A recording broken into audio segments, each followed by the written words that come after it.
Hey, good roll. All right, so tonight, this is it. I kind of teased the other night, and I had a little trouble finding my any of my B2 modules. Keep on the Borderlands module. So I ended up getting the Goodman Games hardcover book, the one that they made recently for the fifth edition, but it's got the old version in it as well. It's got all sorts of artwork and everything inside there, but we're not going to cover that tonight.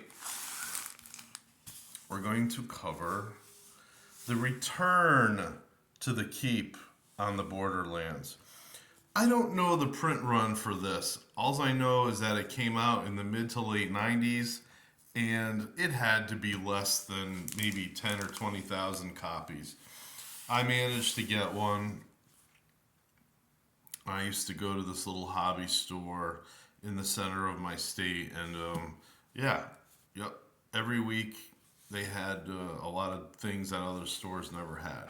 So it wanted to be the same thing, but you'll see in a minute it's got some very different things in it. And if anything, it's even more deadly and dangerous than the original one. So here's the maps. I'm not going to show you everything in its entirety, but it's bigger than, of course, the first one, and it's in color. Uh, it's nice. It's got some red outlines of, I think, some old tunnels that may still be there. But it's crazy. It's got the kobolds still live there. Um, they they must reproduce like crazy because they were never drawn away, kicked out. And then you've got a bandit lair.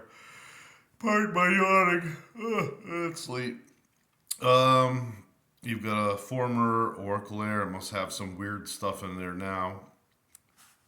But I don't know what level this was made for. It's got a troll lair, which is Jesus. That's dangerous as hell. And then fungus cave. Those that actually can be dangerous to a new player who doesn't know anything about those things. Bugbears are dangerous, and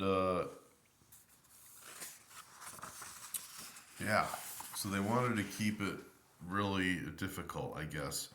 So this is a return to the keep, and they talk about how there's some loyalty to the original adventure and the caves of chaos and all that. This adventure was played by, a lot of gamers back in the 80s. There actually wasn't really a lot of modules available anyway. There might have only been 20, 30. As someone like me, I kept on going to the stores, and for years and years, it was slow going. You kept on seeing the same adventures on shelves again and again. And of course, people were buying these things, and some people bought multiple copies and ended up keeping them in the shrink wrap. And then about a decade or two later, selling them on eBay. So they talk about for starting Dungeon Masters, a lot of it is the same information, only put in a little different. Customizing this module to fit in your campaign. They give the DM some hints on running the game, and it's going to be dark. There's no continual spells, continual light spells on coins or anything like that. Not yet, anyway. They talk about players dying, death's door. It's kind of a joke in today's game, right? To talk about uh, dying. It's more of like, hey, we're gonna get together and hang out. That's what D&D is like today, as opposed to serious nerds getting around the table and fighting for your lives and hoping your character is the one to die that night. interacting with PCs. So there is some stuff here with for the players, marching order, replacing dead PCs. And that's the thing; they would never probably talk about that in some of this new game. Secret doors, running away, weather. So they go over the history of the keep. I don't want to show too much, but this looks very much like the original. It probably hasn't changed.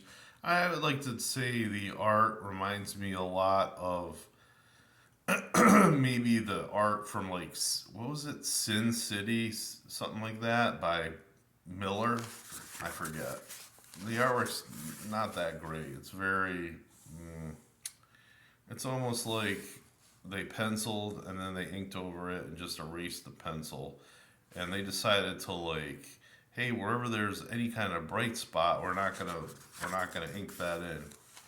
So yeah, there is a lot to this. I do like the fact that you're definitely getting your money's worth. Um, there's some challenges in here that are not even in the brand new Caves of Chaos. Um, and there's probably some old battlefields like abandoned lizardman lair. Somebody finally was able to clean them out of there. They were in this kind of hard to get to area in the creek. There's the B-Man, Knowles. There's a Bulette. And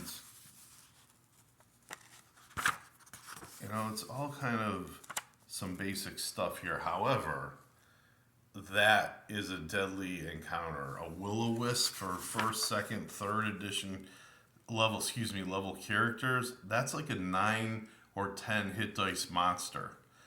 That's while I'm gonna say it's not completely unfair, it's mostly unfair because once those creatures attack, they're like minus like 8 armor class or something like that. Ridiculous. But anyway, you got the dungeon here. There's some people to be rescued, which is kind of nice. It's always nice role playing something like that out where you have maybe some people that need to be rescued, whether they're traders or somebody like just went out to get scavenge in the forest and then they were kidnapped. But there's a lot to this. I think it should have sold better. It's actually pretty good on its own. John D. Ratcliffe wrote it, and there you go.